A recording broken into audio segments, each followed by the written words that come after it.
yoga. It is on the bucket list for sure. But no, I ended up getting 2 footballs, and there's like dried up mud on them, so now it's just dirt. And juggling? No, I ended up getting some horse, whatchamacallit, the horse brush, and brushed off the dirt on the football. There you go. And then just put some leather conditioner on it as well. So there you go. That's how they do it in the pros and college and all that. So I have a football, just conditioning. I mean, I have to admit, I'm a little bit distracted right now as you now have me going down the rabbit hole that is 1025 The Game Twitter and seeing these videos from like 11 years ago. Like, here's Chase McCabe doing the ice bucket challenge. It's a beardless Chase McCabe, mind you. Yeah. I mean, there's all sorts of stuff on here, and a lot of it is pretty hilarious. So it's the beauty. I am going through that. I essentially live in my chair now. I told you yesterday about my recliner. You're a wonderful lazy boy. Oh, dude, I live in it. Like yesterday, I plopped down in it. I took a nap in it. I woke up. It's got cup holders, so I don't have to go downstairs for. I mean, I'm gonna gain 30 pounds, but. So is this like a chair from Seinfeld when George Costanza was? It was the Summer of George. You know what I'm talking about, Christian? The one with the fridge in the chair. Oh, it's incredible. It's not that intense, but have you ever seen the episode of Friends where they get the recliners and then they immediately kick back and it's that was me. Okay, look at you, Connor. Just chilling out before the new year. I mean, I gotta get my relaxation in because I'm basically here all the time. Have you watched the Stranger Things, the new season? I tried the first season. Not a fan? I couldn't get into it. Interesting. Christian? I've never watched it. I don't really know if I'd be a fan of Stranger Things either, to be honest. Just me. I don't really think it'd be my thing. I'm so Nothing behind, it, but yeah, I'm so behind on all of these shows that I've been meaning to watch. Like, I really want to watch Landman. That's my next one. Great one. Which I've heard. Yeah, I've heard. But anytime I have time to watch something, there's either a game on or I'm here or, I'm on the air with you or something like that. And I just don't have any time to do that. I tell this to my brother every day. There's 24 hours in a day. You can spare an hour to watch whatever you want at a decent time of the day. For me, it's 4 or 5 in the morning as I walk on the treadmill. Decent time of the day, as he says, 4 or 5 in the morning. Decent time for him, I guess. Yeah. If you can find an hour in your day, just look, I think everybody in today's day and age is just so fast paced. Take a step back and add an hour to your schedule to where you can just do whatever you want. And I think that's something everybody should implement. I think that's great advice from you. I mean, you're 27, but you're trapped in the body of or your mind is trapped in that body and your mind's like 50. So it's true. I'm sure you get that a lot. Wisdom. That's all you need. It is wisdom. Yep. You're very wise beyond your years. Very wise. Christian, I haven't asked you how your Christmas was since we didn't have you yesterday. I told Fraser yesterday, we need just like a depth chart of producers since we cycle through you all. Yeah. I don't mind getting cycled through, with all the producers. It's okay. But it was a decent Christmas, I would say. I can't complain, See me in my office after this. What did I do? Oh, you're going to bench me. Okay. I see. I got to turn in my playbook. Am I getting cut? No. I guess they cut me. No. Year two already? I guess it'd be now more we like have month no 2 for me, but yeah. No. Yes. Maybe. No, maybe. I don't know. But yes, can't complain. Pretty nice Christmas for me. I like staying home for Christmas. We've started doing that the last few years. I'll go up and visit some family next week, but I think it's a little bit less stressful to wait until after Christmas to go. I like doing that. Yeah, I have technically second Christmas today as my dad's sister is coming in. So that'll be interesting. But it was a nice day of just no 3-year-olds running around screaming yesterday. So did they leave? No, they're still here. Okay. My mom and my sister were with them, but they're still around till Tuesday. I'll probably see them a couple more times before they leave. It's nothing against them. I'm not used to a toddler running around screaming and exhausting me in the process. Yeah. So I just look at you. Breakfast. They just say one word, breakfast. Speaking of breakfast, yeah, today is the game of the century, the Pop-Tarts Bowl between BYU and Georgia Tech. And I will be locked in on that. I don't care anything about either team. I'm here for the mascots. How are they brought in a second mascot this year? Is that right? I think there's 3 There's Pop-Tarts 3 this year, and they all eat each other. What? Are they all different flavors, I would assume? Do we know I the don't know. flavors that Well, each one of them mascot is? didn't one of them die the first year and then he came back last year? Right, because the very first year he died, getting, the toaster to death, and then I guess it was Kansas But it's State. okay because they want to die. And then he came back to life last year. He resurrected. It's okay because they want to die. Yes, They're they food. do want to die. They want to be eaten. So, in light of the Pop-Tart Bowl, what's the top 3 favorite flavors of Pop-Tarts? Pop-Tarts? Yeah. This is a hot one. Cinnamon sugar is my favorite. Okay. I like the cherry, and then the s'more one is good. I have not had that. It's good. So the thing with Pop-Tarts to me though is I like them better toasted instead of just out of the pack. They're fine out of the pack. The fruit ones are fine out of the pack, but you got to toast them. You got to get a little warmth in you. Yeah. Christian? I like Pop-Tarts. He's multitasking but back there. I am multitasking back here, Sorry. but you're completely fine. I don't really know if I like them enough to be able to even rank 3 though. Like I think I've maybe had 5 Pop-Tarts my entire life, to be honest. Oh, So wow. it's really nothing That's why you weigh 90 pounds. hey, give me a little bit of credit. It's like 180, I was going to say. It's like double that, but It's like double that. Nobody's keeping track, But yeah, I don't know. I just don't really seek out Pop-Tarts. I'm a big cereal guy is the main reason why. What's the best cereal? See, this is going to be a controversial He could take, spend an hour on this. I know you but could. my go-to, I love apple cinnamon Cheerios. Apple cinnamon Cheerios Over are Apple incredible. Jacks? They're okay. They got I don't- apple cinnamon Cheerios? They do. I didn't know they make those. They are incredible. They are the highlight of my day, and whenever I eat them, I'm not gonna lie. Are you a milk first or a cereal first? Oh, guy? cereal first. Okay, good. You're- Don't resort to that's- terrorism. yeah. It's bad. That's crazy if you put the milk in Who puts first. the milk I don't know. Weird Why people. would you do that? I mean, there are people that do that, and it's horrifying. I mean, they're just floating on top of the milk. It's like putting water in before you put ice in. Like, what are you doing? You're right. There are people that do that too. My brother does that. Or my brother doesn't do ice at all. And I'm like, you're crazy. You like room temperature water? Look, We have strayed so far away from sports. I've heard that room temperature water goes down easier, but I mean, who doesn't love ice cold water? I got some right. Well, it doesn't have ice in it, but It's ice cold. our though. cooler is ice cold per use. If you prefer room temperature water to ice cold water, unless you're just like very cold, something is wrong with you. Yeah. Yeah, but if you're very cold, then have some tea or some coffee or hot chocolate, I guess. tea and honey, hot tea and honey. Tea and honey. There you go. Tea and honey got me through a time earlier this year. You advised my voice was going, so I had tea and honey, and I was back in no time. The other option was whiskey, which I don't think we have lying around my house. Bourbon's more for the hurting of the throat. Yes. If your vocal cords you're scratching up a little bit, get a little swig of bourbon. That'll fix you up real quick. 615-737-1025. That was certainly one of the segments of all time. We have straight. I like America to, loves. I like to do the first segment of the day is just like a kind of a dry open. We'll talk about whatever we talk about, and then we get into sports. That was certainly one of them. That's what America loves, Connor. As of today, we'll talk a little bit of Preds coming up. No Titans today, thank you, Lord. Frazier Files at 9:45. I'm supposed to have the weekend poll at 10, which I again forgot to do, so I'll come up with one during the break. And then a very new but very liked experiment we've been running that you people seem to like a lot. The new edition of Where Are They Now? We're going to try something. We're going to do a 3-way here. And It's a triple threat match. a triple you go. threat match. All 3 of us are going to participate, and it's going to be probably pretty drunk, but we're going to riveting. Yes, it will be. 615-737-1025 is the phone number. Our phone and text lines driven by WilsonCountyHyundai.com. Coming up next, we'll talk a little bit of Preds hockey. As hot as they are, if you could add one piece to this Preds team right now, who would it be? We'll get to that coming up on the other side right here on the Weekend Huddle on 102.5 The Game.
I expected lyrics. We permit lyrics on this show. You know that, right? No, I did not know that. I will learn for next time. But this is a karaoke favorite. Sing it, Frazier. Although the last time we sang, the suit didn't like that. So Waiting for love of a traveling traveling, traveling soldier. Traveling Great song. soldier. It's a tearjerker if you think about it. If you get deep into the lyrics, it's a sad song. Indeed. Weekend Huddle here on 102.5 The Game. Connor Newton, Nick Frazier, Christian Skeleton with you. Let's talk a little bit of Predators hockey. The Predators, as we talked about yesterday, and as you all probably know if you follow the hockey team, they're on fire.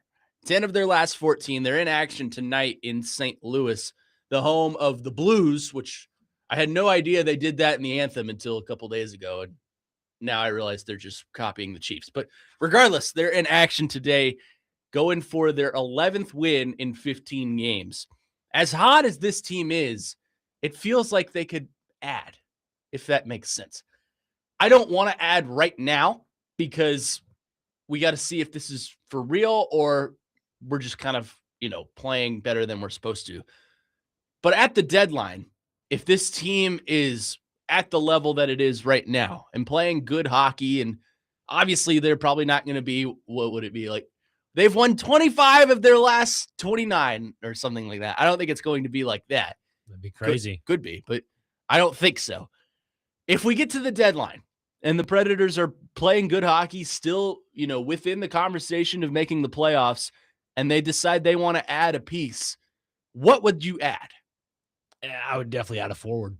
100%. Really? Yeah. And the one name that comes to mind, a lot of Preds fans would be familiar with the name, and some may like or dislike the option. Kiefer Sherwood.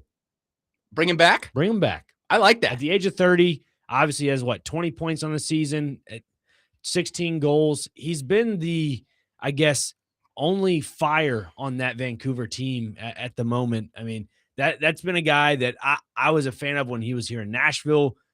Goes on to bigger and better pastures. And I think at the age of 30, when you are trying to be a young team in the National Predators and incorporate the vets, this is a guy that continues to be one of the top guys to score and facilitate assists. Doesn't have that many assists this year, but I think you can pair him on a third line and just let him be a workhorse. Sorry, my water went down the wrong way. I think you're as shocked as I am when I said Kiefer Sherwood. It blew me away. I like that. I think I would add a defenseman. Yeah. Just to kind of help out UC Saros a little bit. The guy I would think of is one of the Hughes. It would never happen. Jack Hughes coming over from New Jersey. A, because I think he's a great player. B, because we get Tate McRae in the process, and I think Nashville would benefit from that. As our producer has given us the major thumbs up. Love that. It would definitely have to be a defenseman for me. I'm going on an extreme level here with Jack Hughes, but there are serviceable defensemen out across the league. Yeah. Maybe one playing for the Oilers that used to play here. Since we're going with the come back to Nashville train, Matthias Ekholm, welcome back. How crazy would that be? Big Matthias Ekholm guy over here. I would love Broadway would rejoice. Yeah. It comes down. I would like to see Matthias Ekholm back here. That'd be very nice. But at the same time, it makes you wonder, everybody talks quietly about Jonathan Marchessault and if he can kind of start gelling with this team. If he can't, and sure, the finances that come along with Marchessault are not fantastic in comparison to Kiefer Sherwood and or Matthias Ekholm. I mean, sure, Kiefer Sherwood's on like $1.5 million deal, and he has no trade protection at all. So that's why I would be intrigued with it. And nonetheless, let's say the Preds were to somehow facilitate a trade with Vancouver and give them Marchessault, you could probably somehow retain some of his salary in a roundabout way. Or is Jack Hughes a forward? Am I getting this mixed up? Because Quinn's a defenseman. Which one are you asking about? Jack Hughes, the one that plays for New Jersey, the Devils. Yeah, he's a center, I believe. The Devils. Well, yeah, you're talking about Jack Hughes. Yeah. Disregard then. Yeah, sorry. Forward. As far as defensemen, there's a team that the Preds just beat here that is not going well for them. And hell, they had a former coach of the Predators. The New York Rangers, if you want a defenseman from them, Adam Fox, I think, would be your guy. I think that'd be a good – you pair him up with Yossi, I think that'd look good. Yeah. Look, if you can add any form of I guess, defensive prowess to this team because of the lack of scoring production. I'd say as a whole. I mean, sure, you have. God, I feel so dumb now. No, it's okay. I think every once in a while, like you have a Philip Forsberg that's going to have 3 or 4 goals. You're going to have a Steven Stamkos that's going to have a 4-goal night. You want them to all facilitate it at the same time. Like a goal here from Forsberg, a goal here from Stamkos. But if you can add some more stability up front in that defense core in front of Saros, because again, we alluded to it yesterday. You see Saros is currently, from the numbers that I've gathered, is I'd say roughly around 2.7 goals per game is what he's allowing. Mm-hmm. If you add some more defensive, I guess, wall factor for Saros in front of him, then this team can start collecting more wins, I think. So you can't win you can't lose adding a defenseman or a forward for the Preds, in my opinion. No, I'll redeem myself here. I think a center would be a nice piece too, because the Preds seem to lack center depth. Yeah. Ryan O'Reilly is about it. Luke Evangelista takes some draws as well, but I see him as more of a winger. I think if you were to add a solid center, maybe not a star caliber like Jack Hughes, but if you were to add a decent center who's capable of scoring and, let Brady Martin develop in the minors, and that can be your center of the future, just to get you over the hump this year, I think that would be good. I think that would help a lot with the scoring. I think it would help a lot with puck facilitation. I think adding a center would probably be the easy answer to this question. Yeah, you make a good point. And also too, another reason why I like Kiefer Sherwood, because the guy can take a few faceoffs here and there. I mean, was he a first option? No, but no. I think if you add him as a depth piece, he'd be like a third line guy, right? If you add him as a depth piece player on this team, that's what you really need. You just need the depth. I think if you just solely depend on your top 2 lines, it's just not going to get you anywhere. And again, I'm not trying to play negative Nelly here, but the wonderful goals from Philip Forsberg and Steven Stamkos in multiple goal games, that's fantastic, but that needs to be consistent. And those guys are not going to consistently put up 3 to 4 goals a game. It doesn't happen. So you need to add more depth, which is where you're going to get a lot of those goals scored. So, I mean, if Evangelista can start hitting into form, which is a very possible thing after a couple of good point games for him here and there, I mean, that's another guy. The consistency from these young players is what's giving me promise to this team can add at the deadline. That's what I'm most excited about. So the fact that you can go grab a guy, and look, if you were to add Matthias Ekholm, that'd be fantastic. It really would. I'd be so happy. Yeah. Not that he's what he used to be, but he's still a solid defenseman, and it'd be a homecoming. Let me throw a center at you, okay, just for funsies. This is coming from a horrible franchise right now, the Buffalo Sabres. What about Tage Thompson? I wouldn't mind a Tage Thompson. I think he would look really good in this offense, actually. Maybe he wouldn't be your first-line center, but throw him in with the second line and, pair him with Svechkov and Steven Stamkos on the wings. I think that would be a really effective line. Yeah, because let's be honest, it's still the young, old combo. Yeah. You know what I mean? Tage is relatively young. Yeah. I think he's 28. Still, if you're under 30 for me, that's young. Let's see here. Don't mind me. Let me just do some research here. Tage Thompson is 28. 28, yeah. Yep.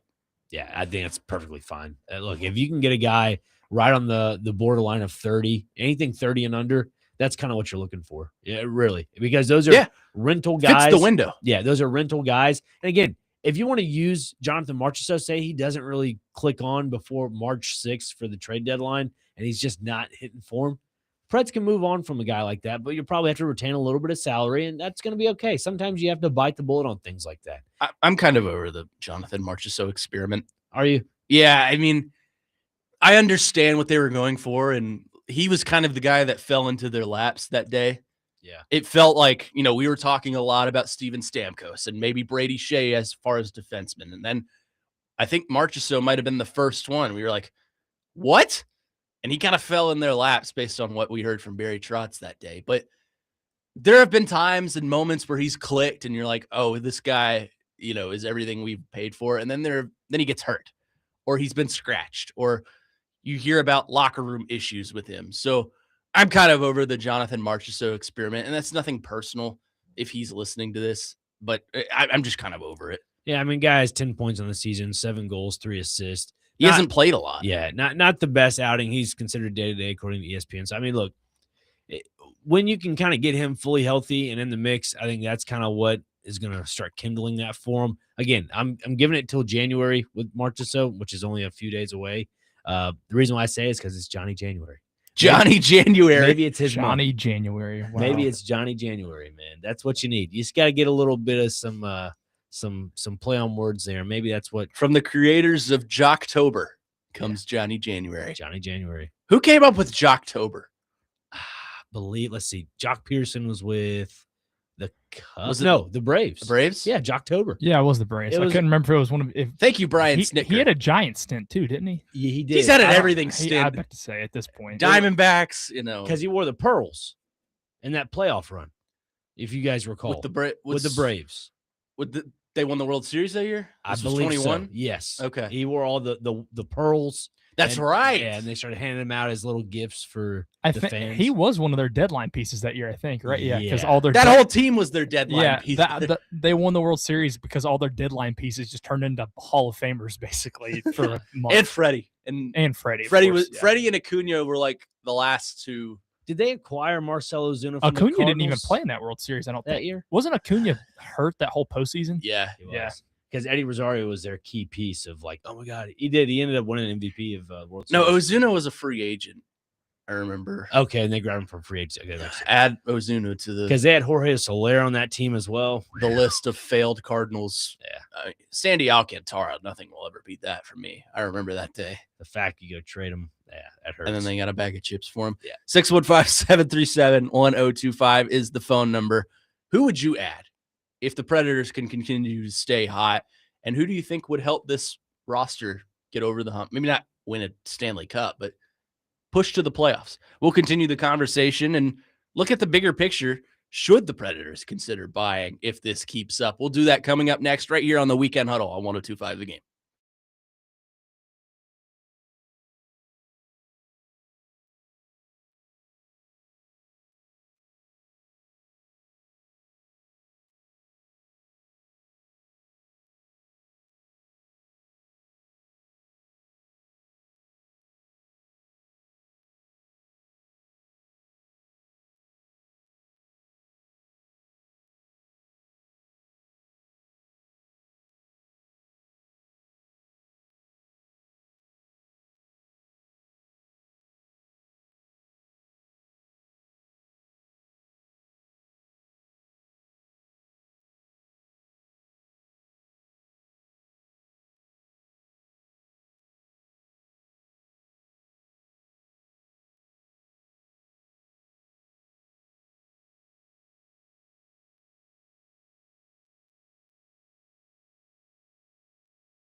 What is this?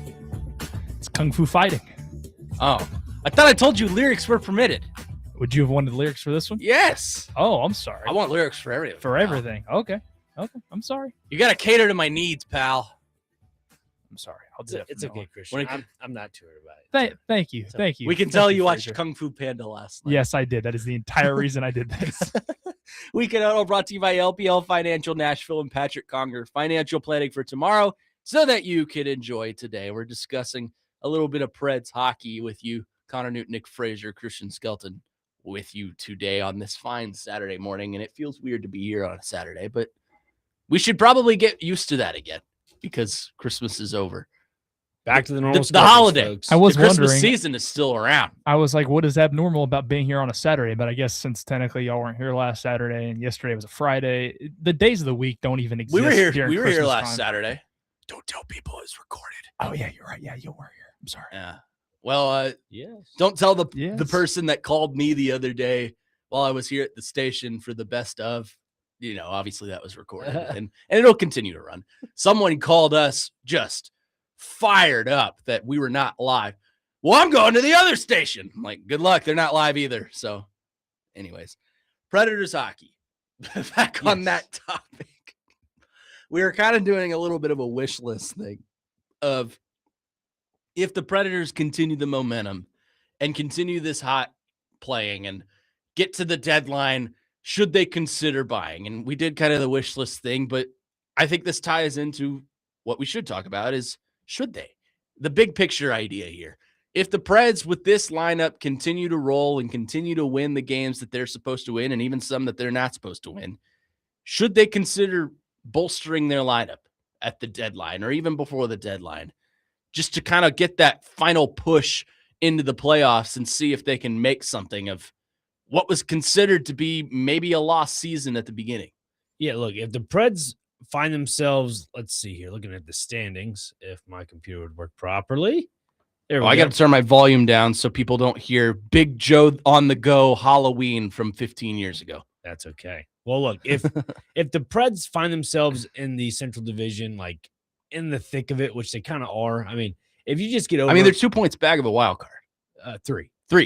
Yeah, they have 36. They need 39 to kind of get And over like the you hump. said, and I agree with you, I don't think San Jose is going to be able to keep it up. No, not at all. I mean, right now, if you look at the wild card spots, the top two would be Edmonton and the Kings and the Mammoth. Excuse me. Sorry about that. They are Edmonton. one Macklin Celebrini injury away from being the Sharks again. Yeah, that's very true. I mean, Yaroslav Askarov is in net for them every once in a while, tends to give up a handful of goals here and there. And then cry about it. Yeah, there you go. But the Mammoth, for the Mammoth relocating from Arizona to Utah have had a pretty good season. But again, I don't think that's a team that will be holding on to a top two spot, just like the Sharks. I mean, look, it's Seattle, San Jose, and Utah for that spot. I mean, you never know. Maybe the Kings slip up and they drop a few points here and there because the top two spots are at 39 apiece. So maybe that's something to look at. I know the Mammoth have 39 games played, so the Kings have 3 games in hand. They're at the top of the wild card spot. That maybe that plays a factor into it. They're the same amount of games as the Preds. So the Preds, they have a little bit of wiggle room here. And if they tend to find themselves in a position where they can be a top 2 spot, look, here's my answer to all this. If the Preds have a 4-point cushion a week before the deadline, yes, go ahead and add. Yeah. 100%. I think you got to get into the conversation before we have the should they buy in just to get into the conversation. No, if you're out of the conversation in the playoff picture, I would consider leaving things as they are, just kind of finishing out the season and seeing how your draft stock looks. And look, I understand this isn't the NFL. There isn't a whole system where if you suck the most, you get the first pick. There's a lottery system in play, which I'm not in favor of, but yeah, that's a different conversation for a different day. I agree with you. I think they need to be in the picture before they decide to bolster their lineup, because what if you are just outside of the picture, you add things and then it doesn't work. Right. And again, I think that kind of messes with the chemistry a little bit. We're starting to see the chemistry gel with this team right now. I can't go out there and say, yeah, the Preds need to add immediately. This is something that needs to be addressed. No, if you were to say that maybe 3-4 weeks into the season, that'd be the overreaction panic. This team needs to start making some changes. And again, there were some conversations like that, but not for the additions. It was more for the subtractions of the roster. So now they're in a little bit of a wiggle room here. 36 points in 36 games. It's not a bad little look right now for the Preds going in the middle of the wild card race because they just need 2 games to go their way, and they're in a wild card spot. That is if the Kings and the Mammoth drop a game. And it starts tonight with pregame at 6 p.m. right here on 102.5 The Game with Chase McCabe. Preds taking on the St. Louis Blues, those pesky Blues who, I don't know about you, sometimes I feel like I have a little bit of a soft spot for them. Oh, yeah. Not that I will ever cheer for them over the Preds, but, something about them. I think it's the city. Yeah. The 2019 run, in my opinion. Yeah. I kind of became a Blues fan. Back when Bennington was actually likable. As much as I hate to admit that, I became a Blues fan that summer. That run was awesome. Yeah, it was. It's got a soft spot. Peak hockey. That was like the last great playoffs, in my opinion. Was that the last year of NBC? Last real year, in my, because they had 2020 and then 2021. It wasn't even like all the divisions were all weird. Yeah, because the Lightning and Canadians was the Cup final. I was like, yeah. Shea Weber did make a Cup final appearance, though. Never forget, Shea Weber did make the Stanley Cup final before he retired. Not here, but in Montreal. Yeah. Well, he hasn't retired technically. Oh yeah, he's still on Vegas's roster, I think. Because I remember that being a thing. Because Shea Weber didn't he come back to like sign his puck last year or whatever? I know where he is. He's in Chicago. That's right. Yeah. Because he came back to sign his puck last year in like that hall they have. He very clearly is like, it's kind of like an unspoken thing that he's retired. Like he's not going to play. Correct. Yes. By the way, 2021 NBC's last broadcast. Yeah, and bring it back. I like ESPN. I like the theme song, but there was just something about Doc Emmerich, and I know he's retired, but there was just something about Doc Emmerich and Eddie Olczyk with the cans on. It made it feel like every game was important and every game was a big game. It was that music, and I miss NBC. The old NHL games had Doc and Eddie in it, and it was literally them like behind a green screen. It was awesome. Is there NBC broadcast? Yeah. Yeah, it was so good. But as far as tonight, I think this is a winnable game for the Preds. I think the Blues are struggling as of late, and the Blues is a tough environment. Maybe it'll fill up the stadium because it's 2 days after Christmas. People are in town. People are visiting relatives. But I just feel like when you compare the lineups, apples to apples, I feel like the Preds are just a lot better than the Blues. And I feel like it starts with attacking the goalie. Jordan Bennington has been awful this year. Like maybe the worst starting goalie in the entire NHL. So I feel like if you can get the puck to the net and make something happen, he's not going to be able to stop it. So I think the Blues are very, very beatable. Yeah, Bennington's allowing 3.44 goals against, which is brutal. Which is the equivalent of like a 7.9 ERA or something like that. Yeah, and it doesn't help either because the Preds put up, 5 past him at one point, right? Yeah. Yeah. So, that was a couple weeks ago. Yeah, 5-1, 5-2. That was when Forsberg had his empty net hat trick. Yeah. Yeah. So, and like 3 hats went on the ice. It was great. I can see this team taking it away. But again, they've beat them 2 times in a row. This could be the time where it's a tighter game. It could be like a 2-1, maybe another overtime game. 3-2 winner for the Preds. Oh, for my sake, please don't let that happen. No. I won't wish that upon you. I mean, you look at the standings too. It's a very, very big game for that too. Because I think the Preds and the Blues both have the same amount of points. If not, it's like 1 or 2 point difference, right? That's correct. I believe I can get that for you real quick. Talk while I look this up. They both have 36 points. Okay. 36. Yep. Cool. There you go. That's a big game then. Did you say that earlier and I just didn't hear you? Yeah, it's okay. I'm sorry. I knew you were talking about the standings. I just couldn't remember which. There's so many teams jumbled up there at the bottom trying to like kind of work their way into contention. It's like the in the hunt graphic in the middle of the season, the NFL, where there's still like 7 teams in the hunt. Or the college football one where they had Tennessee in there and ranked like number 25. Yeah, it's one of those things. But if you look at the Preds schedule, like currently, you go play the Blues, which is a winnable game, obviously. And then, that is the full NHL schedule. We don't want that. We want the Preds. But I want to know what the matchup between the Senators and the Jets looks like. You don't want that. No, that's a boring game. No, but seriously, I was telling this with Jake on Tuesday. If minus the Minnesota game, which they lucked out and won that in overtime, if you can win 4 of the next 6, I think that's your key component. You can beat St. Louis, beat Utah, beat Vegas, and maybe I'd maybe lose to Vegas, give or take. Beat Seattle and Calgary, you're good. So maybe lose to Edmonton and another team on that away trip. If you can get 4 of 6 wins on this away trip, that's where you need to be. I agree. 615-737-1025 is the phone number. Our phone and text lines driven by WilsonCountyHyundai.com. The weekend poll question is out, and it took me some thinking, but then I decided to go back to the roots of this show, aka what we talked about 20 minutes ago. Your question today, and it has been a hot one. Lots of votes on this one.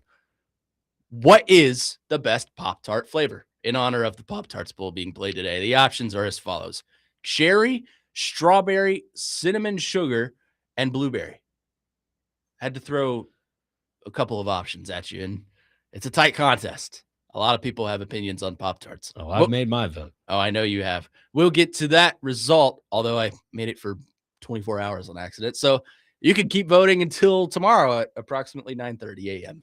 But we'll get to the progress it's being made at 10 a.m. Coming up next, it's time to crack open the file cabinet. The Frazier Files with Nick Frazier coming up next right here on the Weekend Huddle on 102.5 The Game.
94.9 is your let me try that again. 94.9 The Fan is your home for Vanderbilt women's basketball. Tomorrow, the Commodores take on Stonehill at Memorial Gym at 2 p.m. and pregame begins at 1:45 p.m. Welcome back into the Weekend Huddle. Connor Newt, Nick Frazier, Christian Skelton here with you, but you hear the music. This segment is all about Nicholas J. Frazier, who I have been calling you that for a long time, and then people have started calling you that. So Yeah, it's not a J, it's an L. So just turn that J around. But J sounds better. It does a little bit. Well, I'm just gonna start calling everyone by their middle names. Like Chase will be Martin from now on. Yeah. I don't know what Joe's is, but It's Joe something. Big. Yeah, you go with Big. Big. I got Joe's actually his middle name. Big is his first name. I got a big, massive subject to get to here for the Frazier File. Oh, I'm excited. Max Crosby. I don't know if you saw this or not. I did. Not playing this week versus the New York Giants. Blasphemy. Absolute blasphemy. This should not happen. He should be playing. The fact he's been dealing with this nagging knee injury since week 7 to their massive loss to the Kansas City Chiefs, this is ridiculous. Even Pete Carroll, they both, I guess, came to an agreement that he's not going to play this week. He hasn't practiced all week. Look, I'm not saying the NFL should investigate the situation, but some eyeballs need to be looking inside this Las Vegas Raiders organization, because that to me sounds a little bit like some fixing. Because if you look at tankathon.com, top 3 spots, the Giants, the Raiders, and I believe the Jets, if I'm not mistaken. There's your top 3. 2 New York teams and a Vegas team. A place where there's a lot of money in both. Yeah, 2 big markets. Big markets. And the fact of the matter is, Max Crosby, the key player of their franchise, is not playing. And there's a storyline there, too. Did you see what he did? Continue. Max Crosby, they told him he wasn't going to play. He walked out of the facility. Yes. So I believe he's played his last snap in black and silver. You think? I think they trade him. I didn't think that far into it, but that's a possibility now that you mentioned that. Look, if I'm the Raiders, I get the number 1 overall pick is in the cards, but you can still trade your number 2 overall pick. I mean, let's say they still end up losing with Max Crosby. That's fine. But the fact of the matter is that you're not playing your key player. That bothers me a little bit. That makes the integrity of the game look a little bit fishy. All right. I'm not a fan of that. I think if you can play, if you can breathe, and you can put shoulder pads on and get inside those hashes and hit a few pads here and there, I think you deserve to be on that football field. The fact that he doesn't want, not that he doesn't want to play, the fact he was told he's not going to play, that's what really just grinds my gears. Yeah. I mean, they're tanking. Yeah. But they can very easily say, well, he's had a nagging knee injury since week 7. We're shutting him down for the year. And it's 2 games. So yeah, that's what's going to happen. I don't think anything will come of this, but I do think you have a point. And maybe it's because it's 2 big markets, but there's some fixing going on here. Because their last game of the season is against the Chiefs, or versus the Chiefs, excuse me. It's both their games are also out. When's that come on? 8 a.m. on Nickelodeon? It should. It's crazy though. The ticket prices for this Sunday are for versus the Giants, Raiders and Giants, $67. But you go into week 18, some 12-year-old is dying laughing right now. Chiefs versus Raiders, $240. Are you kidding me? Exactly. That's what I'm saying. Are you kidding me? Exactly. For 2 teams that don't matter. Right. I mean, you're starting a 3rd string quarterback for the Chiefs, and I guess some dude whose name I don't even know. Like, yeah. I'll never hear of him again. I don't know if Jalen Milroe will. Well, he plays for Seattle. He's Seattle. What you call it? Former Seahawks quarterback. Geno Smith. Geno Smith. Thank you.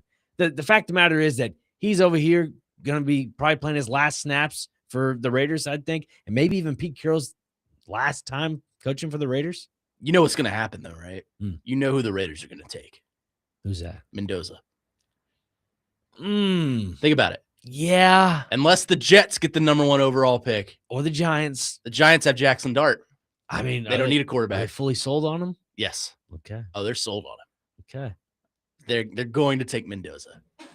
Because what other quarterback prospect stands out? You're right. I mean, there's Dante Moore. No. Look, Mendoza is the perfect systematic quarterback for a team like the Raiders. You have a really good run game in Genty. You have a really good tight end that they've shut down for the year. They put him on IR, Brock Bowers. And it contributes a little bit. He does. Yeah. And then Jack Beck from TCU, the rookie wide receiver. That's somebody you got to look at as well. And he's going to get a lot of playtime. Is he the new Hunter Renfro? Not Hunter Renfro. Well, yeah, him too. But why am I blanking on his name? He's our guy in Los Angeles. Los Angeles. The Rams? Chargers. Oh, Lad McConkey? Lad McConkey. Yeah. There we go. Absolutely. He's the new Lad McConkey. Yeah. It just takes a little bit more time to develop for him. But that's my biggest pet peeve of the NFL is that investigate this. Keep the integrity of the game in check. I mean, I don't know where you stand on this, Christian, but the fact of the matter is that Max Crosby is not playing on Sunday, which is tomorrow, and the NFL is not investigating this at all. That it grinds my gears. It grinds mine too. And I think the main reason you know it's just a farce is because Max. You see all the reports. He's so mad about it. He stormed out of the facility as soon as he heard about it. So, I think he's done. I think he's done with the Raiders. I would not be surprised. Future time. I'm just kidding. And you know who will get him? Jerry. Oh, I want him. I want him. I love his. Is that Chase who says that? Yeah. Chase says it. I want him. I want him. He sounds. I don't know if this is what it is. Is that like what Phil Fulmer did in The Blind Side? Yeah, that's what he did for Mike Waters. I want him bad. Good football player. Good football player. Good football.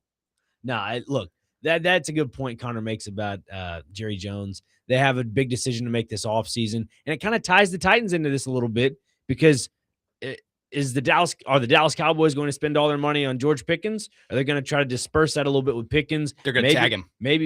Tag him, bring in a guy like Max Crosby, give him all the money in the world, and then Javonte Williams out the door. Who picks him up? Tennessee Titans. I would be happy with that. I would. And then Tony Pollard, say it with me. Bah! Bah! Love you, Tony. Yeah, I heard y'all talking about that a little bit yesterday, and I kind of agree with y'all's sentiments. I like Tony Pollard, but you can get virtually the same what's the word I'm looking for? The same value contribution for the same contribution for the same value. Yes, you are essentially. I don't know if I'd say overpaying for the value you're getting out of him, but maybe a little bit. Like he's making the same money as Derrick Henry. Yeah, which is why a lot of people call us. You should have kept Derrick Henry. Listen to me.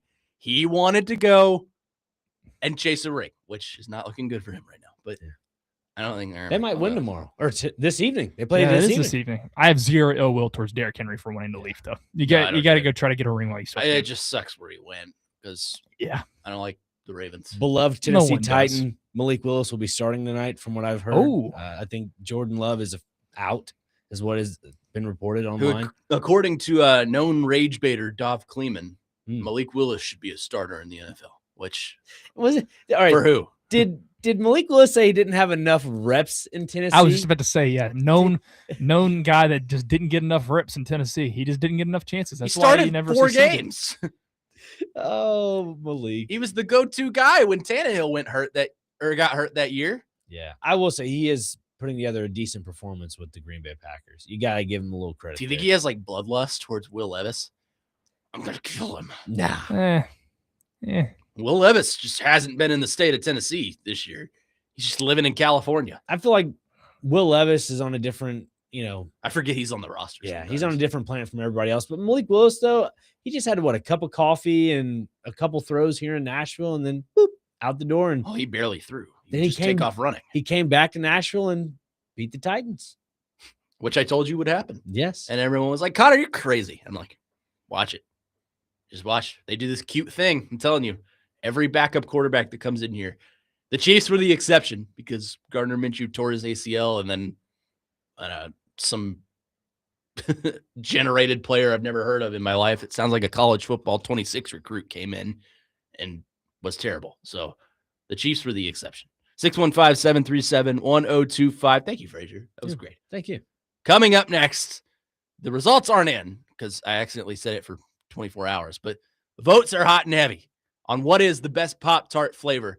And some of you have gone beyond the options, and I'm okay with it. We'll get to that on the other side and come to a verdict on what the best Pop-Tart flavor is to start hour number 2 right here on the Weekend Huddle. Connor Newt, Nick Frazier, Christian Skelton here with you on 102.5 The Game.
Hour number 2 of the Weekend Huddle right here on 102.5 The Game on this Saturday morning. It's Pop-Tarts Day, ladies and gentlemen.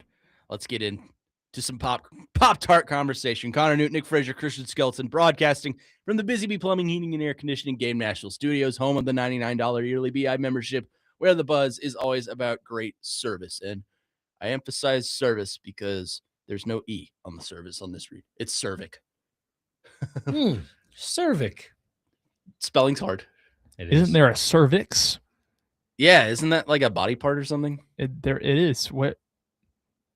You shut your mouth, boy. I'll break your clavicle. Anyways. Back to the Pop-Tarts. Anyways, our weekend poll question, which I accidentally set for 24 hours, so you can continue to vote throughout the day. What is the best Pop-Tart flavor? And it is a hot and heavy race, let me tell you. Your options were cherry, strawberry, cinnamon sugar, and blueberry. In the lead currently is the only option I would accept. Cinnamon sugar at 40.6%. Cherry and strawberry tied at 25, and then blueberry at 9.4. However, other options have been weighed in. Philip on our Twitter has sent in frosted chocolate fudge, which I've never had, and it just says, "Excuse me." It is good. I've never had it. I'm not into the chocolate Pop-Tarts, really. They're too rich for me. You like the s'more one, though, don't you? Yeah. This kind of falls in that same umbrella a little bit. Like, look, if you were to put this in the toaster, yeah, the flavor's there. Yeah, I could see it. 7229 on our text line, driven by WilsonCountyHyundai.com, says none of those. It's wild berry, which I haven't had wild berry either. Maybe I need to broaden my Pop-Tart horizons. Wild berry's pretty good too. That's not too bad. Anything but the unfrosted ones. If you get the unfrosted ones, you're a loser. My mom used to buy those. We used to get so mad They were cheaper. it's a healthier option. I'm like, no, it's not. It's the same stuff. It's a cheaper option. Yeah, that too. Trying to save $1. I don't blame her. I'll save a nickel. I mean, there's strawberry milkshake. Let's see, cookies and cream. That I've sounds had good. That. That's good. That's I've had pretty that. good. Let's see some other ones. Raspberry, hot fudge sundae, banana bread. No, I can do some banana bread, confetti cupcake, and then wild berry. Obviously, I've had, which is, I think that's a staple. We're getting a lot of votes for wild berry. I've never had wild berry before. Wild berry's pretty good. It has that like I need to see it. Purple icing on the front of it with like a blue swirl, I think. Oh, that's the one of the mascots, isn't it? Yeah, I believe so. Are they behind me? No, it's Pitt. Pitt and ECU. Go Pitt, baby. I would say. I wonder why. I know. Former Skelton coach team. Honest, do we think cinnamon sugar is what I'd like the best, just because of apple cinnamon Cheerios type thing? We'll bring you some Pop-Tarts next week. How's that sound? I don't think we have a toaster though. We'll make Do they have to be toasted? You can microwave it. I think the only times I've ever had a Pop-Tart was not toasted, just straight out of the package. So that might make a difference if it's hot. Yeah, it's better toasted. Really? There are some that are better toasted and some that are better out of the pack. Yeah, like look, if you go eat just like a raw Pop-Tart, like not toasted, it's like eating raw eggs. A little bit. I get heartburn from it when I don't toast them, which sounds kind of odd because it's all the same thing. But when I toast them, I don't get heartburn. So because it's hotter, it goes down easy. See, when most people think of raw eggs, they think of the Rocky scene of him drinking raw eggs. I think of Hulk Hogan drinking raw eggs with Mean Gene Okerlund, but that's just me. Yeah. We all have different views. We all have different views. Let me tell you something, brother. He's like, Mean Gene, we got to do this. No, but yeah, there are a lot of good Pop-Tart flavors out there. And there's another one that I think we've overlooked a little bit. The strawberry without the icing is underrated. I know I don't like without the icing. Trust me. I sound like my nephew. I don't like it. If you put a little peanut butter on it, peanut butter? Strawberry peanut butter Pop-Tart. Oh, what on earth are you telling me right now? I'm telling you need to experiment. That's what I'm telling you to do. You need to. Yeah. Let's just put straight up butter. Although that is the Family Guy bit, and I've wanted to try it, putting butter on a Pop-Tart. Yes. I want to do it. They do also have a frosted, the chocolate chip one in there, a chocolate chip Pop-Tart. Is there? I believe so. Let's see. I've had their chocolate chip one. It's not the chocolate fudge. They actually have a chocolate chip one, I believe. I think I might like that one. Chocolate chip. Yeah, they do. Yep. Are there like actual chocolate chips on it? It's Wow. not. Okay. It's semi-frosted. Like it's got like the little swirl, but it's And I not think like it's the full. Look, the semi-swirl is the perfect combination because you have too much of the icing. It's sugar overload. You don't get to enjoy it. All right. Well, here's the rivalry debate of the century: Okay. Pop-Tarts or toaster strudels? Toaster strudels is what invented the Pop-Tart game. Yeah. That's tough. They're almost too much of a hassle to make these days. I got to go with Pop-Tart. I do too. Yeah. You just open up the packet and eat it. 1342 says frozen Pop-Tarts are better than toasted Pop-Tarts. By frozen, do you mean put them in the freezer or just out of the pack? I know what this person's talking about. And they're simply, it's like freezing chocolate. You know, you put chocolate in the I do that fridge. all the time here. I go to that vending machine out there. I get 2 packs of peanut butter cups, throw them in the freezer for 20 minutes. That's kind of brilliant. I assume that's what 1342 is talking about. Put it in the fridge for a little bit. A cold Pop-Tart. Can't go wrong. You really can't. Great text. Now we've awakened the debate. Toaster strudels are better than Pop-Tarts, says 0956. It's a tough call. That's a tough call. It depends on the flavor. I like the frosting of the toaster strudel. Because I end up putting it on and then I just suck out whatever's in the pack left. Like a yeah. I don't know. I read your lips. Yeah. I will say this. I read your lips. I will say this. The toaster strudel, it's softer. Whereas sometimes people with the Pop-Tarts, they don't like the hard crust. You know what I'm saying? So you like it soft better than hard? Well, like, I'm not saying I do. I'm just saying some people are out there that don't like the hardness of the I'm not saying Pop-Tart. I do. I just said someone else would. Look, if you put food in front of me, I'll eat it. I mean, that's simple as that. I'm not going to deny any. We need to have a challenge with you to just see what you would eat. Oh, done. Like if I gave you like, I don't know.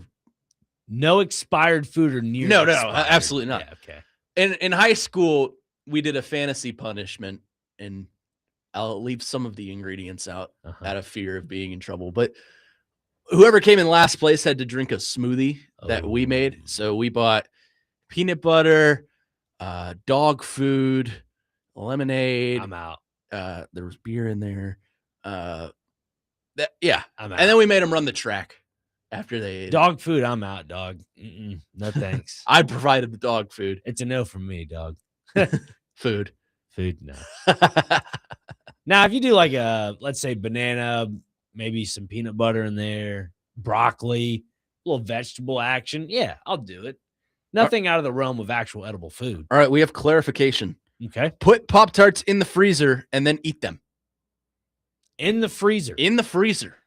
I'm gonna have to push back on that one. I'm gonna have to pass on that. Yeah. The fridge seemed like okay, not too bad. Freezer's a little extreme, it seems like. I don't know if I could do that. Yeah. It's not ice cream.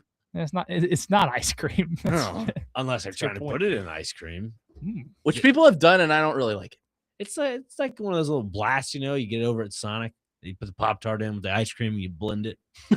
This is gonna make him so mad, but it's so funny. 0956.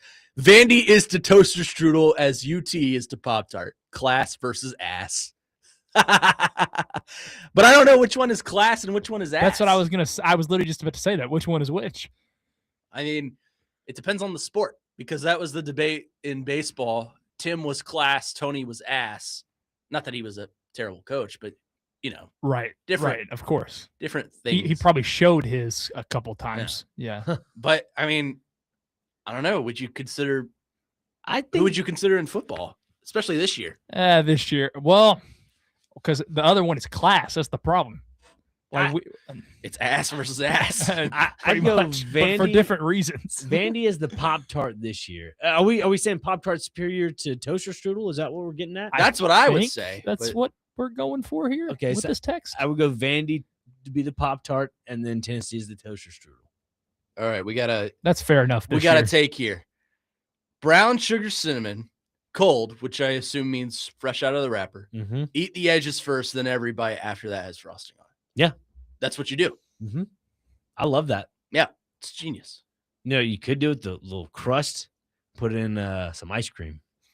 Yeah, it's like a graham cracker. Exactly. There you go. It is anchor down, by the way. So I think we know which one's class. And which one is ass. Well, there we go. Good one. Don't worry, I'm a magnet for these Vandy fans because sometimes they see me in the blue and they're like, "I'm gonna get him." You're wearing the colors today. I know this is all new. Oh. This hat's new. Thank you for supporting Tennessee athletics with an Adidas sweatshirt. I appreciate it. I'm actually supporting Kansas Jayhawks basketball. You're Penn welcome. State too. Yeah, Nebraska. Apparently, according to my mother at Lids in the Opry Mills Mall, they were having an everything must go Titans sale. Sounds so about right. I got this hat for $3. It's a steal. Hey, my Titans polo I got for like $10 one year. And then there was another one that I swear is from like 2008 that I have. It's got like the old. What was the brand they used before Nike? Reebok? No, it wasn't before that. Adidas? No. Puma? No. I'll look it up in the break. I can't think of any others that were there because I it was like Asics. I don't yeah, know. I think it was Asics. early 2000s it was Puma, and then it went to Adidas for a little bit, and then to I believe Reebok. I think it was Reebok before Nike. Those are the ones I remember. And Nike is the most recent because my Chris Johnson jersey that I have when I was little was a Reebok. The Peyton Manning Colts jersey my parents put me in was Reebok. All right, let's see. Let's see here. Not Peyton Manning, the Colts. Well, I'm saying, man, I can't do it as good as Joe does. I'm trying to find this. I'll find now the Eddie George jersey that I was a kid. That was a Puma jersey, a Puma Tennessee Titans jersey, vintage. Yes, circa 2002. Yeah. Before my time. 615-737-1025 is the phone number if you have opinions on Pop-Tarts. I guess is what we'll go with. Coming up next, we'll talk a little bit of college football. The quarterfinals are not underway yet, but they're just about to be in about 5 days.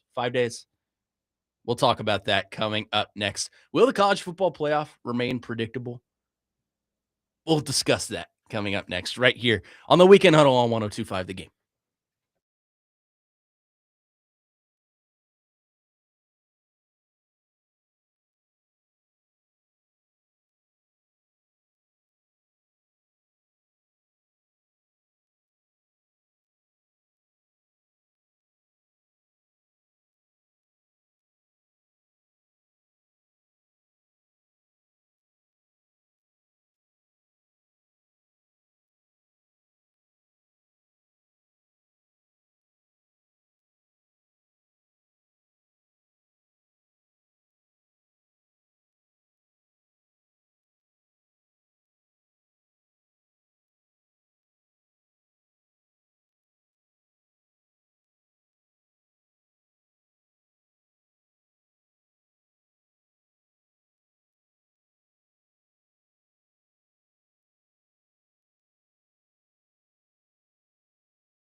Swinging on the highway. Well done.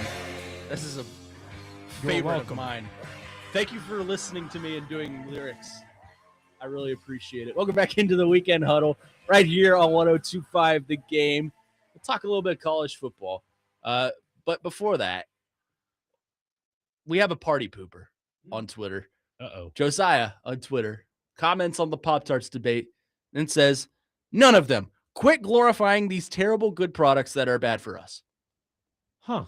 We got a no fun alert. The no fun police. Well, I don't know what to tell you there.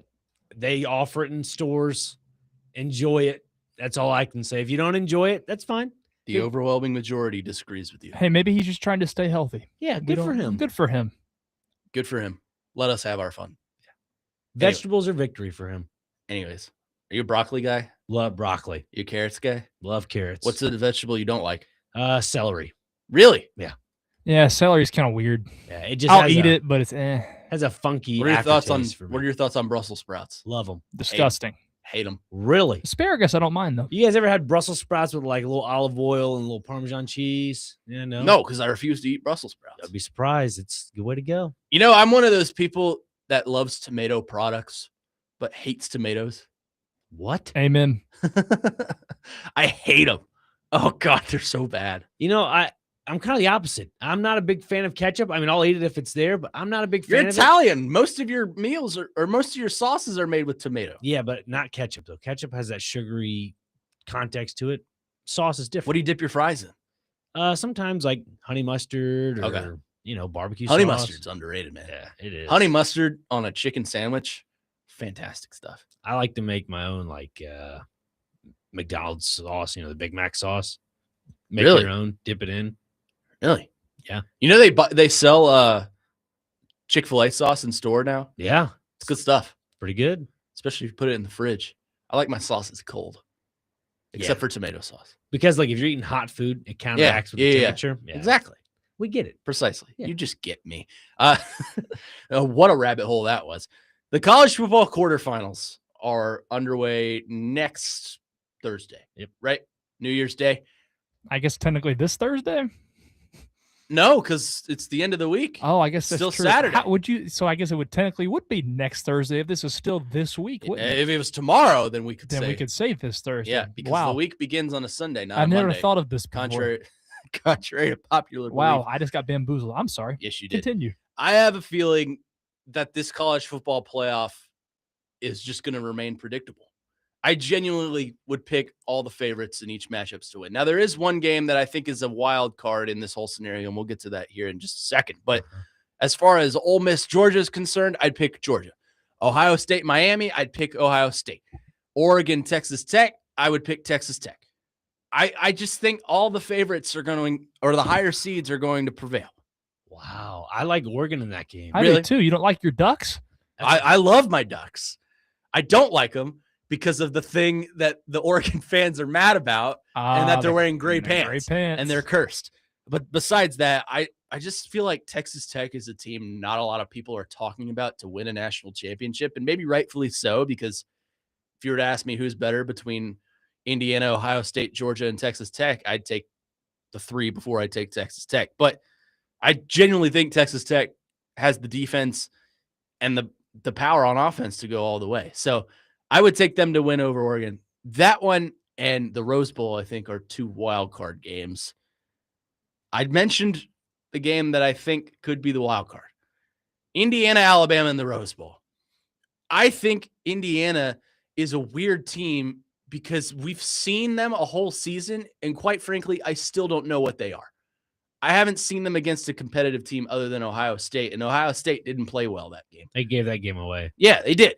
So I'm curious to see what Indiana looks like against an SEC defense.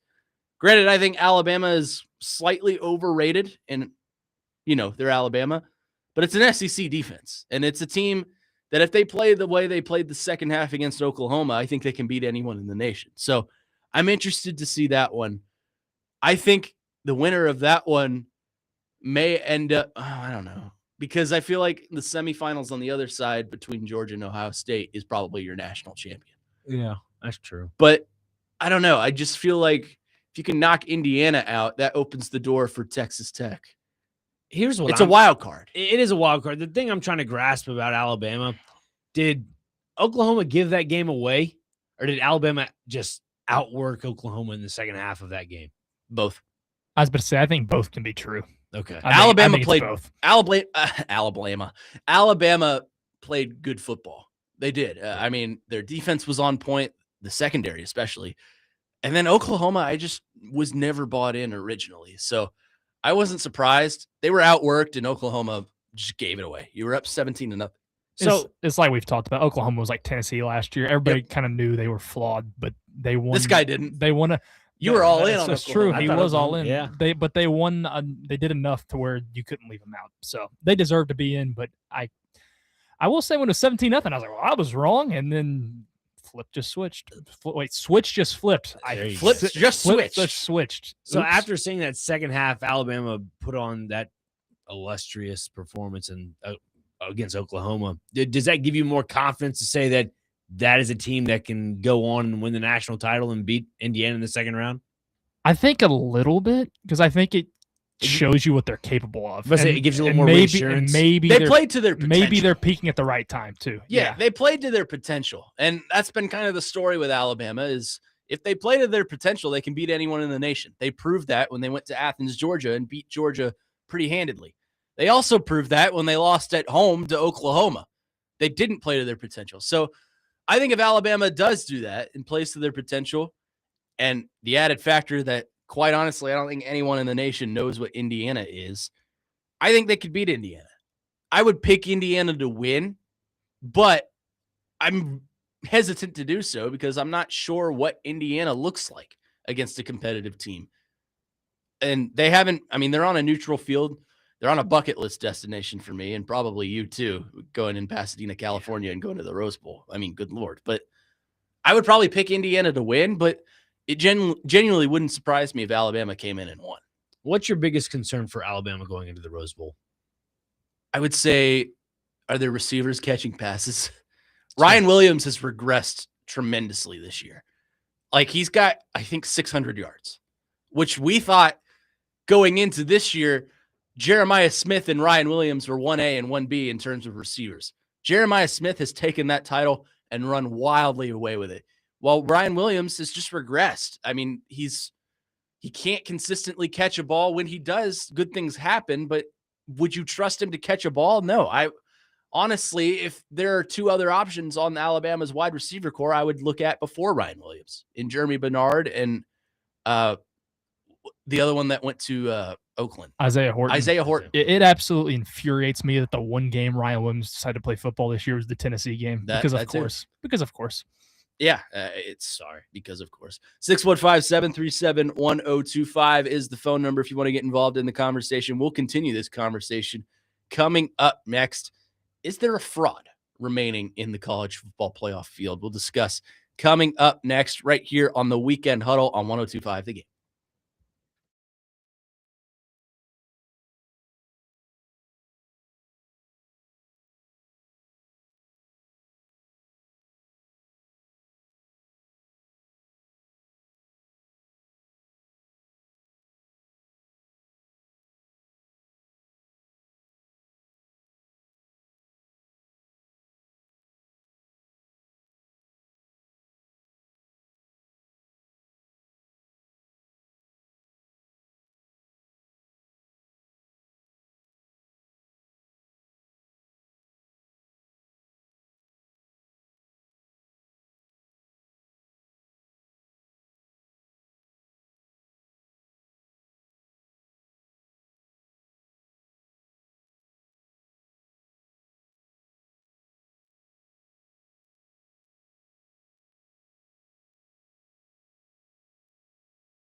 Welcome back into the Weekend Huddle here on 102.5 The Game, brought to you by LPL Financial and Patrick Conger. Investment advice for you in the short term and for the future. Connor Newt, Nick Frazier, Christian Skelton here with you on this fine Saturday. And no, if you are an Oklahoma fan, you ain't coming back. Not to the college football playoff. See what I did there? Even though you just went back to what I told you not to do and that one, I was like, it's a good enough instrumental. Yeah, it's I good thought, enough. yeah. I think the funny part about that song is, do you realize the weekend it was released? Wasn't it on Easter weekend? Yeah. Well, that's not true. He is coming back. He, in fact, did come back, and he's coming back again. Amen. We're talking college football playoff and kind of how the field looks from here on out in the quarterfinals. Let's go to our phone line, driven by WilsonCountyHyundai.com. Again, 615-737-1025. Welcome in James, who's been on the line waiting patiently. James, go ahead. Good morning. Thanks for taking my phone call. Of course. You mentioned earlier, and I'm not saying I disagree with you, but you mentioned we really don't know who Indiana is. Well, I watched a lot of Indiana football this year, not just because I'm not an Indiana fan or nothing like that. I'm a Vols fan, but I have to say I watched them play and go into Eugene. You don't go into Eugene, Oregon, and usually come out with a victory. They dominated the Oregon team. They won by 2 touchdowns. So I think we do kind of know what they are. Now, where I'll give you credence on your point about not knowing who they are, you mentioned it. How are they going to stack up against a good SEC defense? I think Fernando Mendoza reads defense. I think one of the reasons that got him over the finish line with a lot of these games, especially the Penn State game where they came back and won on that game. I watched that game. I think it's the fact that Fernando Mendoza has a really good ability to read defenses. And I think, again, this Indiana team is a paragon of what the transfer portal is going to be now and in the future. This entire team nearly is created on transfers with very little recruits. I don't even know where they rank in recruiting for next year. But I see Indiana beating Alabama in a very close game. I will say, by watching Texas Tech, I would put my money on them winning the whole thing, and I'll just hang up and hear what you got to say. Again, you don't go into Eugene and beat Oregon typically. You certainly don't beat them by 2 touchdowns. Have a great holidays. Happy New Year. And then just enjoy the football season. Thank you, James. Appreciate You it, too. James. Great call. He makes an interesting point. Eugene is a tough place to play. And they did. They went into that game and they dominated Oregon. But I'm saying we don't necessarily know what Indiana is because of the volume of teams that they've played. Maybe we do know what they are. They've played Oregon, beat Oregon. They played Ohio State, beat Ohio State. They went to Penn State, which they're not a very good team, but they went in, won that game, snuck out of that one. So maybe we do because we've seen them play Big Ten competition. But I think the underlying point here is I want to see what an SEC defense looks like against Indiana. And he makes a great point as far as the landscape of college football. I have the recruiting rankings pulled up right now. They're like top 30, I believe. Indiana, it has the, let's see, keep on scrolling. They have the number 49 class. Okay. In 2020, so the class of 2025. So they are not. Oh, I was talking about 2026. Never mind. Or 2026. I'm sorry. Okay. Yeah, they are number 49. So they are just barely in the top 50. And then the top is kind of as you would expect: Texas, Georgia, Alabama. To James's point, you were talking about, Connor, and to expand more on the Oregon game, I think it helps the case of understanding who Indiana is. And to James's point, the run game for Indiana was very prominent in that game, to the point of they beat them up front. They had a lot of push off the line. And again, he made the great point about Fernando Mendoza reading defenses.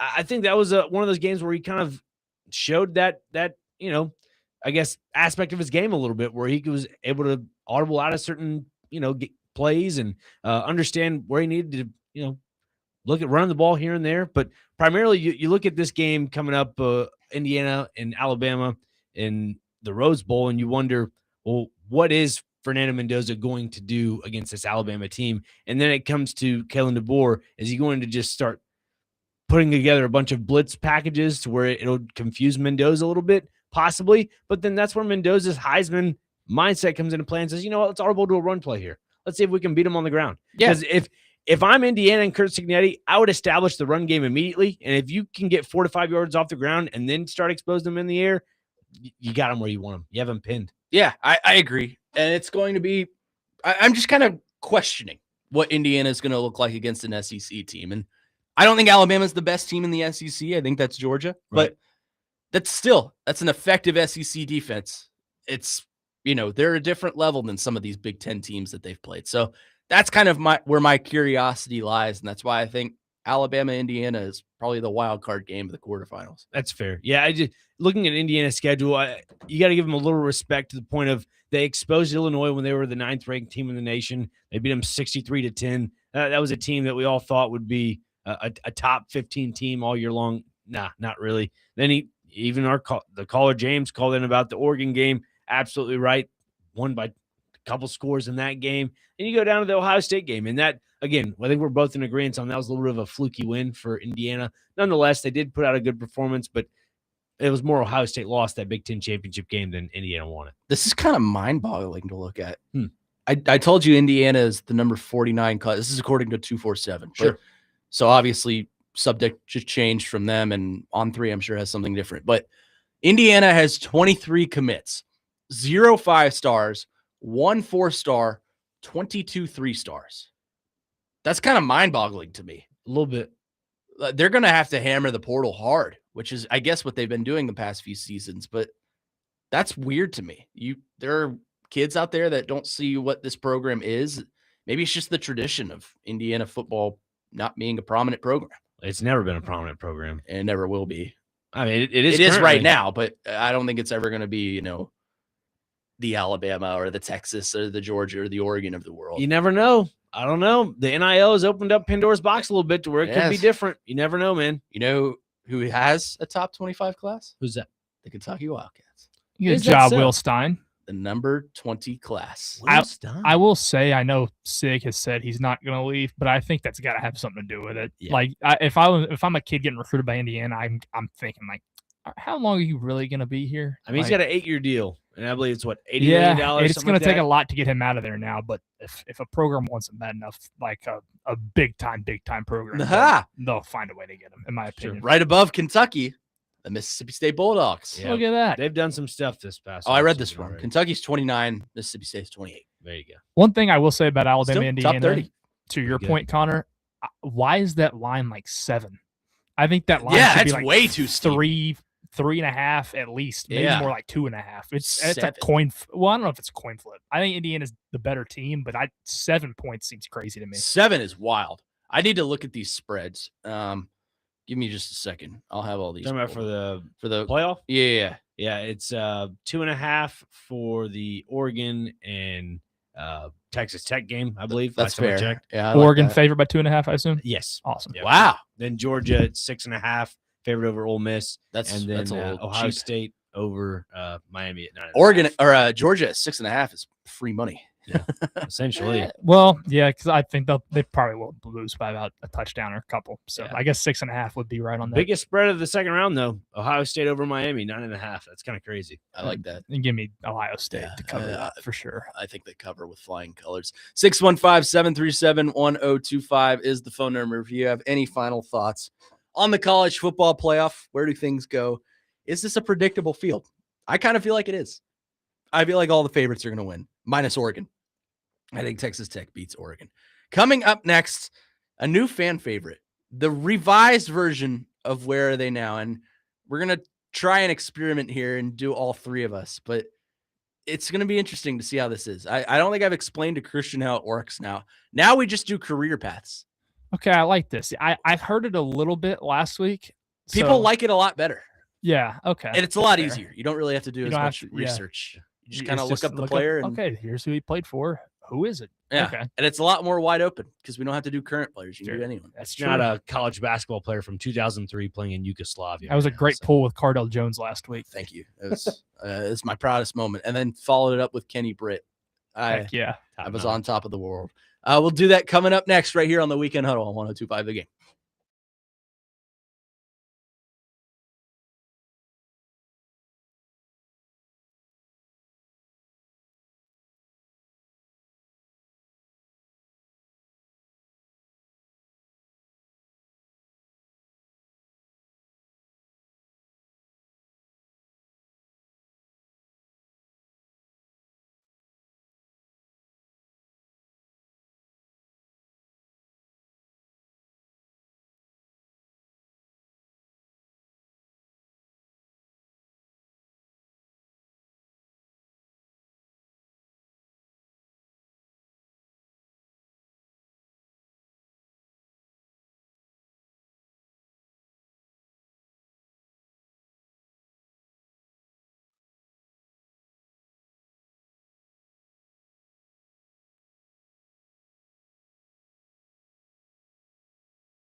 This feels vaguely familiar.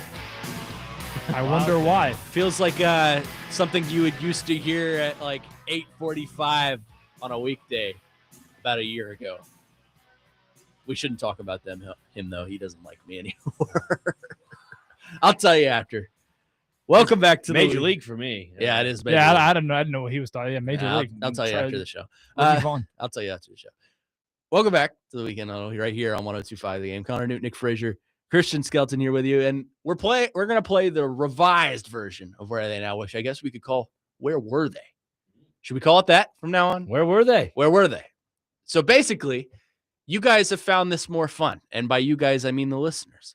We just give each other career paths of a former or current player, and guess where they are or they were. Sound good?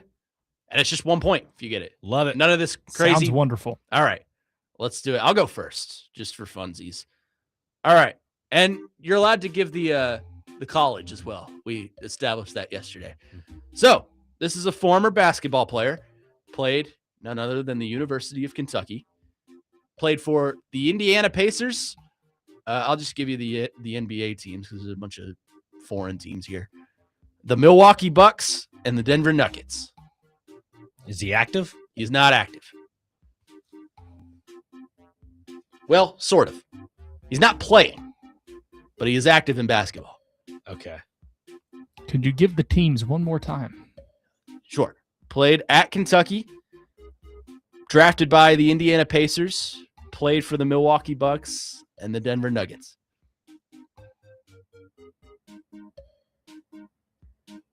May I give my answer? You may. Please.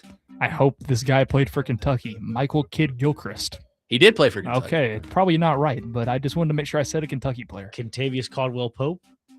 KCP didn't play at Kentucky, but I'm just throwing out names. you're both going to kick yourself when I tell you this. He's the head coach of the Wildcats. Oh, It's Mark Pope. well, I never would have known he played for the Pacers. So. There's a great picture of him with the Pacers, and it's him guarding Michael Jordan.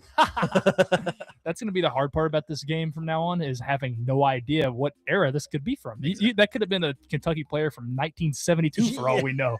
I mean, well, I wouldn't have pulled that out, but regardless. Okay. Who wants next? Please. Christian Skelton. I guess we'll just take it to the end because we got 10 minutes to fill.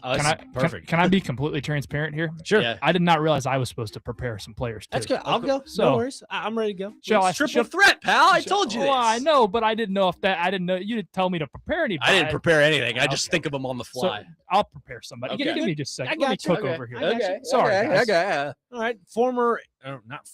I guess. Former for the time being. Football player. Was drafted in 2010 and played for the Lions, the Dolphins, Rams, Bucks, and Eagles.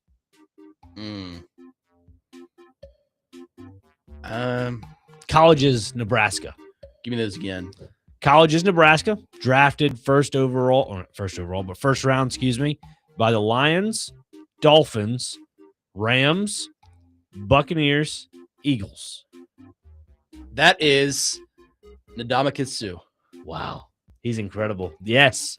Wow. Well, he's got a guess too. Oh. Oh, that's okay. Sorry. But we'll give it to you. This is our first run through with it being a triple threat match. We're Yeah. still trying to figure out how it all goes. It's okay. It's okay. Yeah. We'll get there. We'll get But, there. hey, congratulations to Connor. Good one. We need to figure out if it's like a true triple threat match where it's you can pin at any time, or is it like A handicap. it's your turn? It's like was that for sure Connor's turn, or can everybody? We'll Yeah, figure it out. we'll get it. We'll Yeah. get there. Well, just list players and we'll figure it out. Yeah, there you go. So to Christian now or back to you? I do have a Him. player He's now. got one. Okay, let's hear it. Okay, so this former NFL player played at Central Michigan. He played for the Pittsburgh Steelers, the Oakland Raiders, I the already New know. England Patriots, You already and know. the Tampa Bay Buccaneers. On 3. 1, 2, 3. Antonio Brown. Good job. Yes. How about that? Great job, guys. All right. Former basketball player. Played at Ohio State. Played for the Memphis Grizzlies, the Utah Jazz, and the Minnesota Timberwolves. Go. Michael Conley. Michael Conley. It is Michael Conley. Yes. That was an easy one.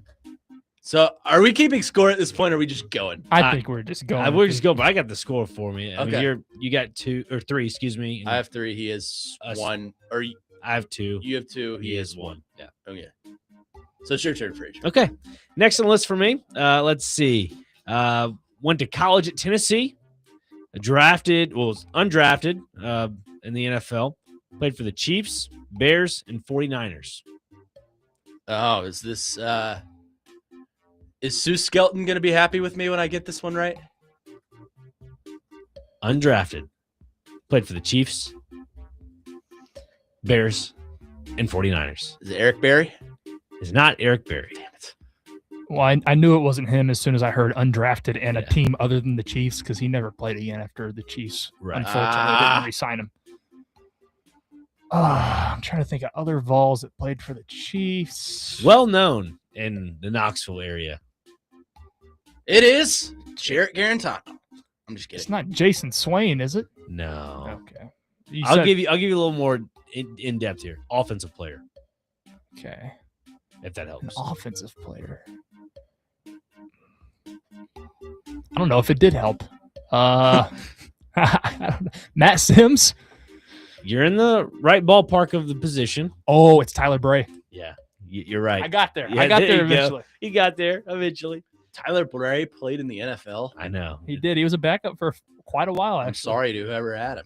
Collected a good check. Hey, he had a rocket of an arm. He didn't win many football games, which wasn't always his fault. Most of the time, he didn't really have a Average defense, butch but- quarterback. If you guys want to hear his NFL stats, Actually, he was a Derek Dooley quarterback, but that's okay. one you, pass Coach. completion in his 8 years in the NFL. 6 pass attempts, 18 passing yards, no I'm surprised touchdowns. it's that many. I know, right? Passer rating of 40.9.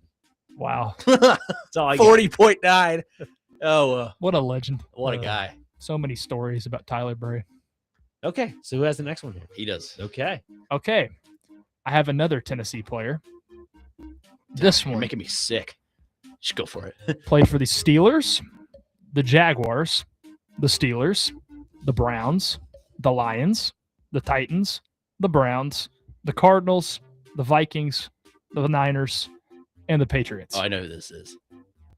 That's the Pastronaut, Joshua Dobbs. Connor Newt is correct. It is the Pastronaut. That's pretty good. I like this one because I'm better at it. Yes. It is good. That's actually why we're playing it. I do enjoy listening and trying to figure it out. It is fun. All right. Hold on one second. Let me get this for you. This is a former football player. No, I don't want his website. I want the Wikipedia. God. Brett Favre. Yeah. Well, Peyton Manning. PeytonManning.com. all right. Former player. Played for the Dallas Cowboys, Philadelphia Eagles, Tennessee Titans, and San Francisco 49ers. What were the first two? The Cowboys and Cowboys, Eagles. Cowboys and Eagles. I should preface. They have this wrong. He was with the Niners before he was with the Titans. What was the college again, real quick? Oklahoma. Is this DeMarco Murray? I think it is DeMarco DeMarco Murray. Murray. Wow, There we good go. job. It is DeMarco Murray. Currently a running backs coach at Oklahoma. Good Really? for him. I started to say Adrian Peterson, then I was like, no, it would have started with the Vikings, obviously. Yeah. So, no. All right. Okay. All right, here we go. Baseball player in the Hall of Fame. So if that narrows your list down a little bit. Played for the Montreal Expos, Seattle Mariners, Houston Astros, Arizona Diamondbacks, New York Yankees, the Diamondbacks again, and then wrapped up his career with the San Francisco Giants. 10-time All-Star, World Series champion in 2001. That may give it away there. And yeah, I don't remember who won in 2001. That was the D-backs beating the Yankees. So I don't. Was it Randy Johnson? this man Yeah, I think it is is on the Randy money. Johnson. Randy Johnson. Yeah, Yeah, I feel like the World Series 01 would have gave it away a little What a bit. hero! Yeah, as soon as you said that, I was like, well, it kind of narrows it down. Yeah. Now, where did the realistically- bird play? because realistically, how many players can all three of us name combined from the 01 World Series? Probably Randy Johnson, Derek Jeter, and the list probably doesn't go Well, much longer than that. Two of the Yeah. three of us weren't here. So That is also a very good point. true. So- It's true. Okay. To Mr. Skelton it goes. okay, we have a basketball player here. Oh, This man This is played at Ray North Cook. Carolina. Michael Jordan. Not quite. He played for the Sacramento Kings, the Atlanta Hawks, the Houston Rockets, The Detroit Pistons, the Orlando Magic, and the Denver Nuggets. I'm going to say current NBA on ESPN analyst, Kenny the Jet Smith. Wow. That was incredible. I never thought you had a chance in a million years of getting that. Connor knew. Holy moly. I told you, man. Don't test me with these basketball guys. I know it. Great stuff. Standing ovation for that. Wow. I thought I had him there. I did not have him. We got to work out the kinks on how, who goes when, but that's okay. Let's just make this the last round. Okay. I think that's all fine. we got time for. And I should probably look someone up. That would probably be important. Basketball. Actually, let me do this. Hold on. You want me to go? While I get this. All right. To football. The college went to was Texas. Was drafted in 2005. Tennessee Titan, Cincinnati Bengal, New England Patriot. Repeat that. I was looking this up. Drafted in 2005 by the Tennessee Titans, Mm-hmm. then played for the Cincinnati Bengals and New England Patriots. That is Pac-Man Jones. No. Let's see. I don't know. What was the college one more time? Texas. 2005. Chris Johnson was. Oh, it's Vince Young, isn't it? Same draft class, but not Vince Young. You guys want me to just give it to you? Yeah, just give it to us. Bo Scaife. Oh, okay. Yeah. Sorry, everyone. I said a no word live on air on accident. I had to did dump not. that. The only reason I didn't do it, was not like 1,000% sure if you did or not. I didn't quite finish it. I just said the first two letters, but Yeah, I was sorry if I not. must I have did. missed it. I Just to be really was safe. not like. I was like, did he? I don't know. Anyway, so it was Anyway. Bo Scaife. Okay, Uh-huh. I never would Bo have gotten Scaife. that. all right, I got you. I'm Okay. ready now. Former football player, played at the University of Kentucky, Cleveland Browns, Green Bay Packers, Jacksonville Jaguars. No, it wouldn't be him. Let's see. Green Bay Packers, Mm-hmm. Jaguars, Mm-hmm. and drafted by who? The Cleveland Browns. Josh Cribbs didn't go to Kentucky, did he? No. No. I started to say Randall Cobb, but that wouldn't make sense because the Jags, he never played for them. Yeah. Oh, man. It's tough. So play Kentucky. Football player. This is tough. This is tough. You need a position? Please. This is going to give it away. Quarterback. I don't know if it gave it away. I don't think he gave it away. Yeah. Drafted number 1 overall in 1999. Oh my gosh, why can't I think of his name? Matt Couch? Tim Couch. Tim Tim Couch. Couch. Why did I say Matt Couch? Is there a Matt Couch? No, there's a Matt Leinart. Matt Couch. There's a Matt Hasselbeck. Yeah. Matt Hartline I- used to play quarterback for I Kentucky. have no idea Matt why I said Leinart. Matt Matt Couch. Leinart. Vandy Chris has texted in one. If Uh-oh. we want to wrap that up. Sure. Or if Christian wants to go. We can do Vandy Chris's. That's fine with me. All right. Former Vanderbilt baseball player. Drafted by the Detroit Tigers. Played for the Rays, Reds, Giants, and Mariners. Rays, Reds, In the 10th round in 2011. Giants and Mariners. It's not J.J. Blade, who's former Vanderbilt guy. He just got signed. Drafted by by the who again? Detroit Tigers. I started to say Tony Kemp, but he would have played for the A's. Yeah. He has a World Series with Houston too. I almost said David Price, but he played for the Nope. Red Sox and the Never played Marlins. for the Reds. I feel like this is a Vandy player though. It is. Oh, That's it what he is. said, Okay, yeah. Okay. It's Vandy Chris. Has to be right. Well, we got about 10 seconds to get it. So I don't know. I don't know it. I'm lost. I don't know. We'll figure it out later. He didn't give us the answer. Yeah, no, he didn't.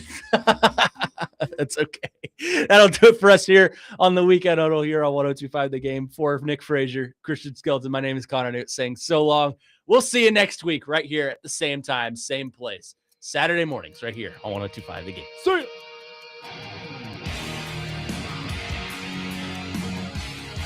Kurt Casilli is who it is.